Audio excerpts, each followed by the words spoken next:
My parents suddenly invited me to dinner. Then my father demanded that I give my apartment to my brother so he could start his streaming career. When I refused, my father threw a plate at me. I am 27 years old and currently live in Sacramento, California. I work as a software developer for a firm that specializes in automation technology. Employment gives a consistent income, allowing me to sustain myself and keep my lifestyle. I live alone in a new apartment not far from my previous residence. This site is the culmination of many years of hard labor and a difficult decision. But that decision enabled me to leave my family's shadow and start over on my own terms. My life these days is fairly straightforward. Every morning before leaving for work, I make myself a cup of coffee, turn on some gentle jazz, and sit at the kitchen table to enjoy it. Not many folks stopped by. Honestly, I prefer it that way. But finding that tranquility was not simple. I had to go through a night that I will never forget. It all started with what appeared to be a routine phone conversation, but it turned out to be the start of everything. The voice on the other end sounded familiar. The words were brief. However, something about that caused my chest to constrict. I couldn't put it into words at the time, but I knew it was there. Following that call, the house where I grew up began to seem different, like if it no longer belonged to me. It was no longer a location I could return to. It simply became another part of my recollection. I had just returned from the workplace when I received an unexpected call from my mother, Linda Cole. I froze for a while when I saw her name on the screen. It has been a while since I heard from her.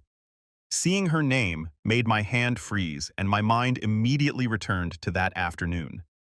The day I discreetly packed my belongings and walked out of the house I had lived in for nearly 20 years. I recall it clearly.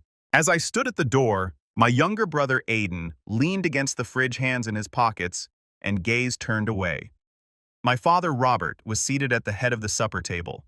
He added, "If you want to live in this house, you need to fulfill your responsibilities to this family." My mother stood at the sink with her back to me, cleaning dishes. She did not turn around. She simply responded gently, "Family stays together. Anyone who leaves is abandoning their blood." Hearing those words from my parents made my chest constrict. It was as if I had taken a step backward in the house where I grew up. The feeling of not being welcomed crept into me, subtle and obvious, without anyone having to say it, and I hadn't heard from them since I left the house. I answered the phone a few seconds after those recollections had passed through me. When I picked up the phone, my mother immediately spoke. Her voice was firm and to the point. She said, "Sean, come home for dinner tonight." I didn't react to her invitation immediately. It was too brief and ambiguous for me to understand what she meant. There was no explanation and no follow-up. Inside, I felt perplexed, rather than delighted or angry.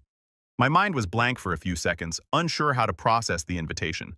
I eventually figured it was simply a typical supper. If that's the case, I don't need to have high expectations. Before traveling to my parents' place, I carefully wrapped a loaf of garlic bread. I had just cooked the same one my family would eat before the main course on special occasions. In my brain, I believed that the night would be nice and even comforting. Maybe I'll get to sit beside each of them again, listen to their stories like if I were a child. I had no idea that just a few hours later the same dinner table would bring me face to face with my family in a way I had never seen before and would never again. When I pulled up in front of the old house, a heavy feeling settled over my chest. This used to be the location I felt I could always come back to. Every night I hear the familiar voices of my parents and younger brother. I used to think that no matter what occurred, I would be welcome here. But when my mother opened the door, her eyes were calm, and she nodded politely. That's when I really understood. The difference between myself and my family was not due to time or place. It was the way they stared at me like I didn't belong here anymore. When I walked inside, everyone was already present in the familiar space. Aiden was at the head of the table. His phone was mounted on a tripod while he adjusted the live feed angle. The sidelight gleamed on his face and the comments continued non-stop. I stood there for a few seconds watching him before taking my old seat. Dinner had been made with greater care than usual. Meatball pasta, arugula salad, and a bottle of red wine are already poured. From the outside, it seemed like a spectacular occasion, but within, I was anxious. As the lunch began, my parents attempted to break the silence with some typical small conversation. "How's work going? Is the new apartment treating you well?" I responded briefly. Everything felt like a prelude to something bigger. The atmosphere at the table was not calm. It seemed as if everyone was waiting for the ideal moment to reveal their plans. When the main course arrived, my father Robert sat up straight, carefully placed his utensils down, and stared directly at me. He spoke clearly. "Eric, your mom and I think it's time you let Aiden use your apartment for a while." My hand froze above the table as soon as those words left his mouth. Something inside me tensed, but I couldn't tell if it was because of the unexpected request or because he stated it as if it came naturally. After a few seconds, I glanced across at my mother. She did not elevate her head. Her hands rested softly on the table. Nobody looked at me. Nobody appeared surprised or even uncertain. When I did not respond right away, my father continued on. "Aiden needs a quiet space to create content. His work starting to take off." At that point, I was no longer silent. I remained calm, looked him in the eyes, and asked, "Are you serious? That apartment I saved for, I bought it with my own money." That's when his tone shifted. It was no longer calm. His voice became lower and heavier, and he continued, "You've lived in this house for 25 years. It's time you learned to give back to your family." That was not simply a request. It hit like a chilly reminder. They perceived the years I spent growing up in this house as a debt I hadn't fully paid off. I sat quietly, and a tight, choking sensation rose in my chest. Those long nights creating code, turning down plans to save on rent, and scurrying amid short layoffs demonstrated how hard I had worked. And now, in their eyes, everything was reduced to a negative balance just because I used to sit at this table as a son who still owed them his portion. After what my father stated, I realized I couldn't remain silent. I was not the youngster who had to give up new toys for his younger sibling. I wasn't the eldest child who was constantly standing aside to protect the family supper from coming apart. I left this town to live on my own terms. And if I remained silent again, I'd be right back in the pattern I'd spent years breaking out of. A few seconds later, I looked my father in the eyes, mustered all of my bravery, and told him the truth. "That apartment is something I worked for myself. I disagree." After I finished speaking, the air around the table froze. Aiden paused in mid-motion, his eyes wide. My mother flinched slightly, automatically stroking her chin, but said nothing. My father glanced at me, his words low but crisp and decisive. "You dare refuse my request?"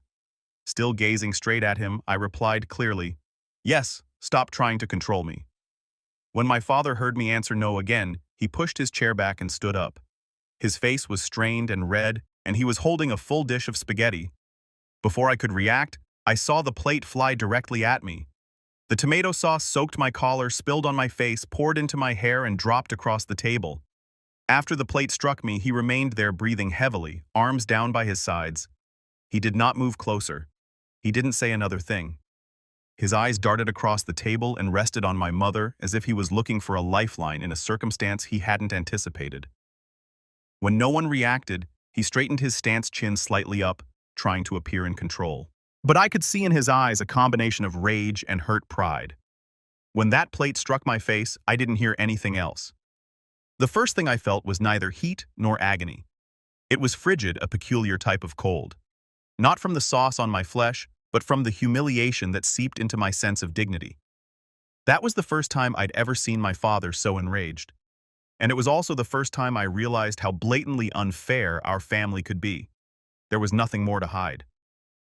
Seconds later, I felt a burst of heat in my chest. It affected me not because I was astonished, but because I had recently been kicked out of my childhood home. Aiden virtually leaped out of his seat after that loud noise. He suddenly turned his phone toward me, his voice full of excitement. "See, told you all the drama in my family's real." I turned and stared at him. His eyes did not flinch. He clearly delighted himself as if he had just recorded the perfect scene for his viewers. I didn't feel rage in that moment. It was a sudden sensation of disappointment. Not because I was being filmed, but because I realized my younger brother didn't even see this as a line that should not be crossed in a family. To him, the humiliation I experienced was simply a source of involvement. Faced with Aiden's callous apathy, my rage erupted in obvious, powerful waves. I whirled without warning and slammed his tripod to the ground. The collision resonated dryly and loudly. His phone flew to the side.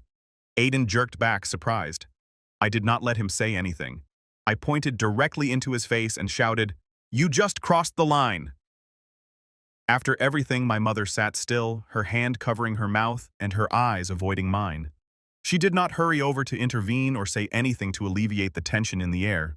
By then, my eyes carried no distinct feeling, only an emptiness rising in my chest, as if the rest of me was slowly separating from this place. And I knew it wasn't over. Aiden bent down to pick up his phone immediately after I knocked the tripod to the ground. He hadn't even swept the dust from the case when his voice pierced through the air unaffected. "I'm the one supporting this whole house. Borrowing your apartment for a while. What's the big deal?" Hearing that made me freeze. I couldn't react. I felt a wave of heat run through my chest, catching in my throat. In that moment, tense and simmering with stress, I turned slowly to gaze at him in the dense, suffocating air of the kitchen I had called home. My gaze was drawn to the younger sibling who I had assumed would always be an essential member of our family. And simply looking at him brought up such crisp and vivid memories that it was unsettling. I recall Aiden dropping out of college and declaring his desire to be a TikToker. My parents did not object. Instead, they provided him with all of the necessary equipment, including cameras, lighting, and microphones, as well as encouragement. It's good he's learning to make money early. I recall when a handful of his videos went popular, and the entire house cheered as if we had won the lottery. My mom informed her pals, "Aiden is more practical than his older brother who just dreams all day." I remembered Aiden was the one who took them on their first vacation, and from that moment on, every eye in the house shifted in one direction, and I scraped together month after month to make payments on that flat. Every time I mentioned moving out, they dismissed it since they believed I was still doing the right thing by sending money home on a regular basis. All those recollections of injustice and obvious stupid imbalance erupted in my throat like a lump intensifying with each breath. It felt as if everything I'd never dared to say was now sitting there pressing my chest and daring me to speak up. Finally, as I stood immobile, the thick tomato sauce seeping into my collar, a familiar voice emerged from behind me. "What's going on here?" The sound of that voice caused the entire kitchen to freeze. Everyone focused on the back door. Walter Cole. My grandfather was standing right there. At 77, he still kept his back straight and his gaze sharp. He had just returned from a hiking trip with his retired buddies in Oregon. Nobody in the family had anticipated him to walk in at that precise time. His gaze scanned the room before settling on my grandson, who was coated in tomato sauce and had always been the most difficult for him. My collar rumpled, and food clung to my shirt. He didn't say anything, just frowned his brow slightly. When my father spotted him, he had a look of discomfort in his eyes, as if he had just been caught doing something he knew couldn't be explained away. But almost instantly, he gathered himself and attempted to regain control, speaking in his familiar, forceful tone. "You see that he disrespected me, wouldn't listen, and he nearly broke Aiden's live stream setup." Before my grandfather could react, my mother stepped in with an angry tone. "He just knocked over Aiden's phone. Who knows what else he would have done if I hadn't stepped in." However, my grandfather did not react to any of it. He walked directly to my side. He took a handkerchief from his jacket pocket and gently wiped the tomato sauce off my face in a calm hush that was almost as loud as their shouting. He didn't say anything, but I knew his motion meant he'd had enough. After folding the handkerchief back into place, he looked me in the eyes and asked in his steady, deep voice, "Eric, tell me what happened." I did not hesitate. I responded immediately, because for as long as I could remember, he was the one person of the family who I truly believed would listen all the way through.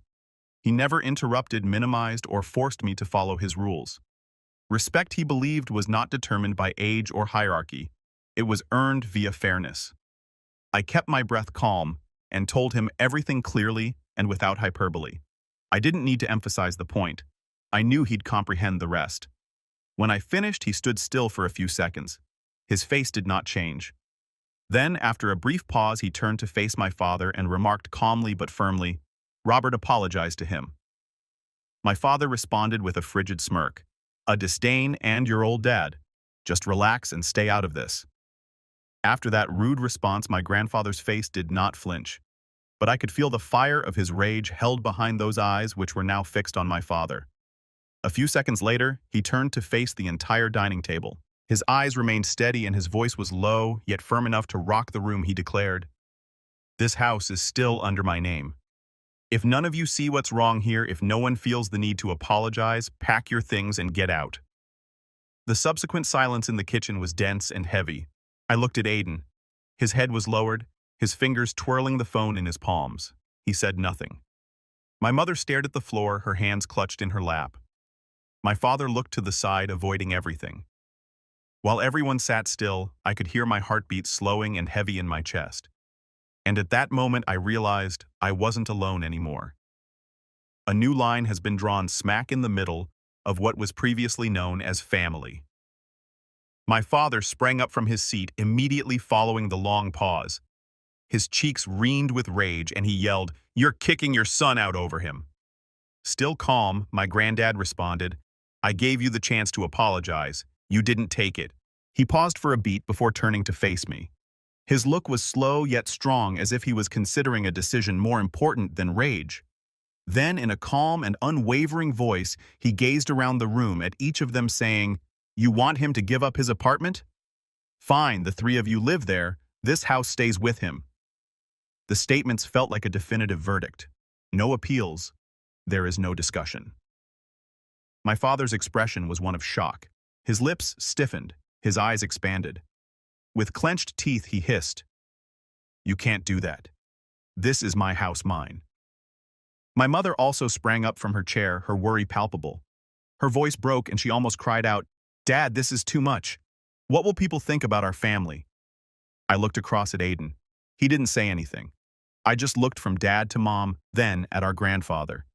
His eyes were lost, as if he was silently pleading for someone to intervene but didn't know where to look. I did not move, I just stood there. Something inside my chest broke open. It was not fulfilling. It was not about winning.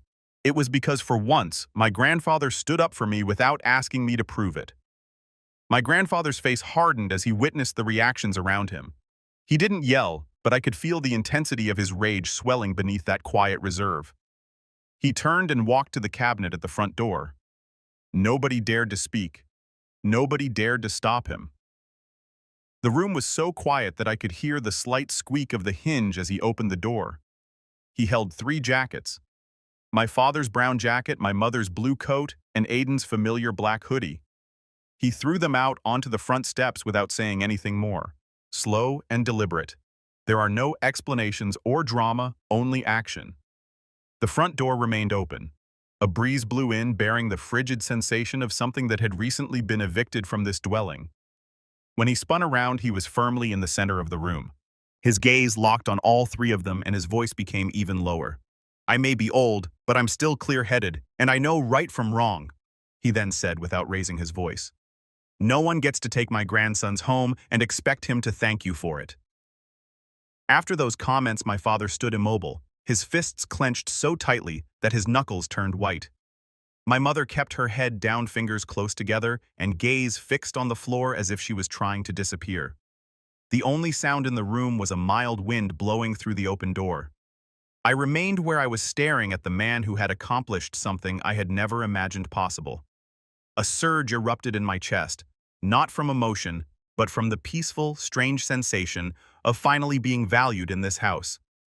And at that point, I understood the old door in front of us didn't suddenly swing open, forcing someone out. It also opened up something new in this household. When confronted with my grandfather's hard stance, I witnessed my father falter. His face remained rigid with stress, but the fire in his eyes had faded.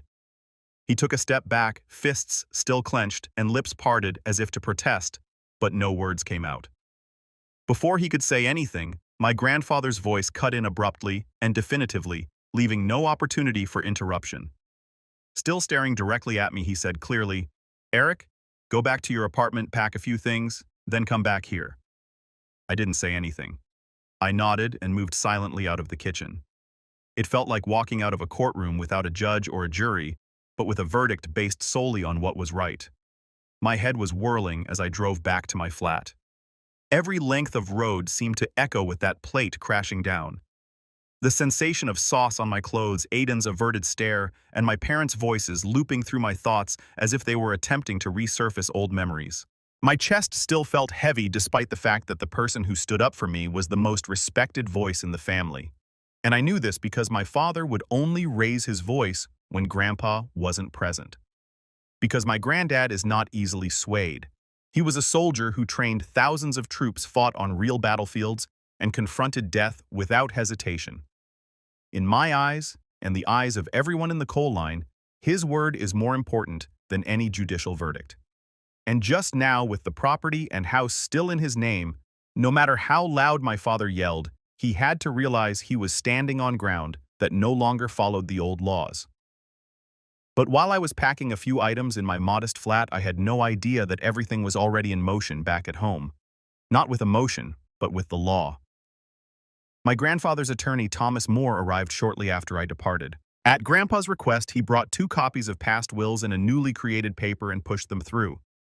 If my father, mother, and Aiden did not evacuate the house within 72 hours, I would get entire authority and ownership of it. No arguments. There are no negotiations. Every syllable of protest was duly recorded. They were asked to pack all personal belongings within the specified time range. Any delay would be considered a civil infraction as specified by Thomas in the property agreements. Because once my grandfather speaks, everything revolves around the moral code that has guided his entire life. And when I finally closed the door to my flat, the quietness seemed eerie, almost too calm. At the time, I wasn't sure if I just stepped out of a conflict or into the opening stage of something far larger. But I knew one thing for certain. This was not over. Not even close. I stood in the center of the living room. The air felt thick, as if a coating of dust had settled over everything. Nobody spoke. Nobody moved from their seat. On the customary table, a set of keys was carefully put in front of my dad. According to my grandfather's choice, they were the keys to my flat, where my family would temporarily live. Grandpa stated unequivocally that the apartment must stay unchanged. Nothing was to be removed, amended, or updated without his approval. With attorney Thomas Moore present, each condition was properly documented. My parents and younger brother had to relocate from their 2,500-foot house in West Grove Township to a 550-foot apartment with only 1 bedroom and a small kitchen. I understood the flat wasn't particularly luxurious. The walls had not been repainted since the previous round of repairs. The kitchen range hood was unreliable, and the central air conditioner could only cool one section at a time. But it was the result of 4 years spent preserving a sign of my independence. They would find it difficult to share such a small space, not even close. That night, after my parents and younger brother had officially departed the Cole household, I sat alone in the kitchen. The fragrance of tomato sauce lingered in the air, a persistent trace that couldn't be removed. I looked over to my granddad and quietly asked, "You did all this for what?" He lifted his head and responded slowly with a distant gaze, as if reaching back for something long ago. "I just wanted your father to understand the value of fairness." His response left me speechless.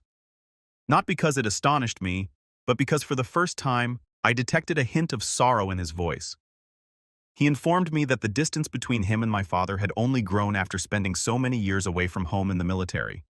My late grandma, his wife, had been nice but overly indulgent. My father grew up in a world without many boundaries.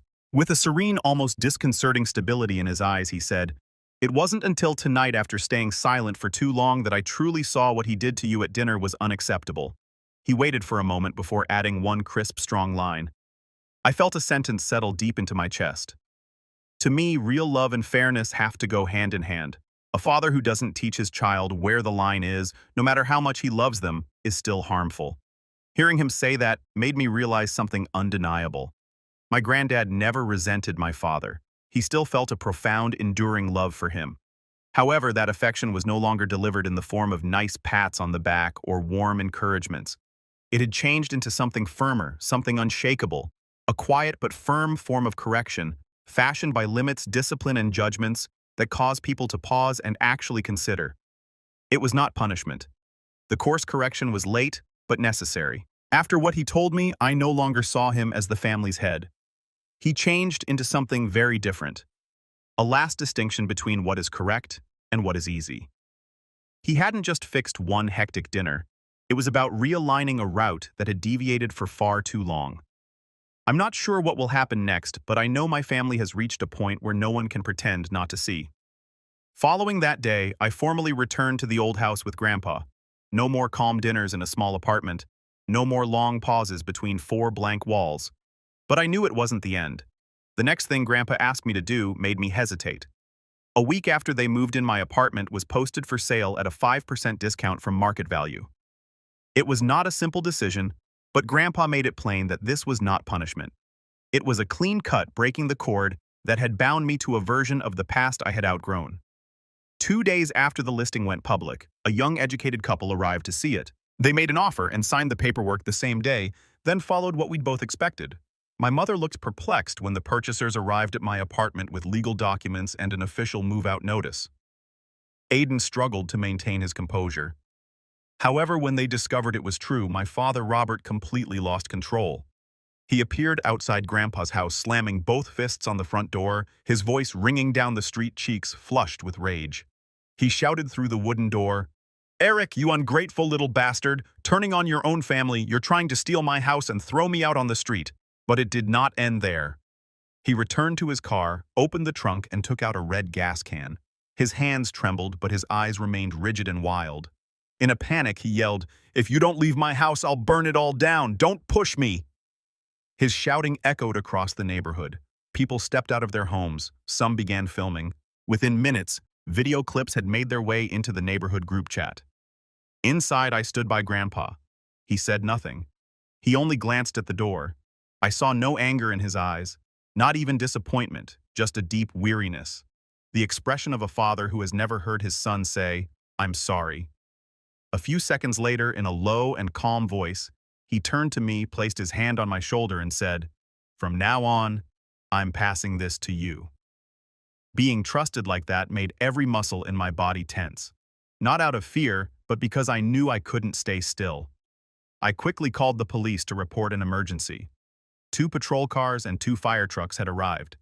They detained my father, took the gas can from his hands, and led him away past hundreds of people watching from doorways, some still holding their phones up. However, that wasn't the worst part. We didn't realize that. Throughout the outburst, Aiden had surreptitiously pushed his phone up against the car and began live streaming. There's no warning.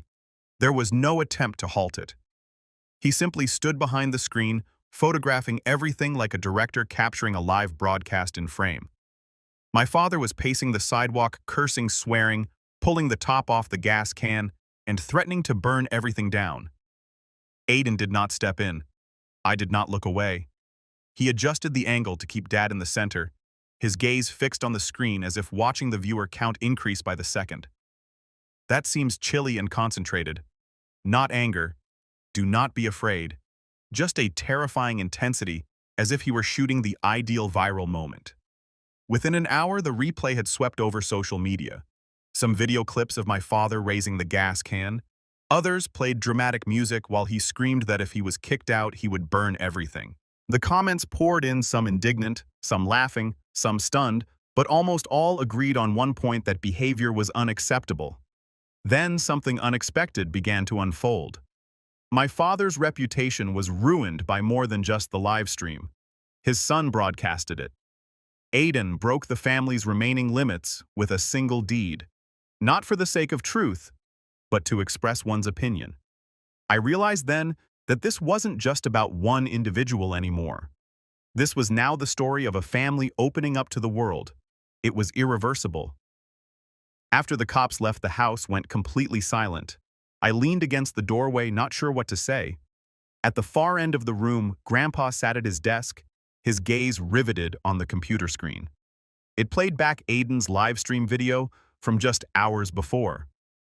Dad yelled. The gas hit the concrete and his face contorted in wrath. I moved closer, but Grandpa did not glance up. He simply shook his head slightly and murmured in a voice I'll never forget, "He destroyed his son's life, and your father may not have a way back anymore." I didn't respond. I stayed there for a few more seconds, trying to persuade myself that what we'd just seen had actually occurred.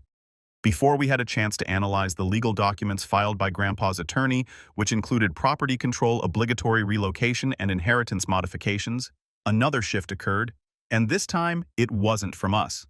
The state of California formally intervened after threatening to use a flammable material to damage others and private property, with a live-streamed video serving as public evidence.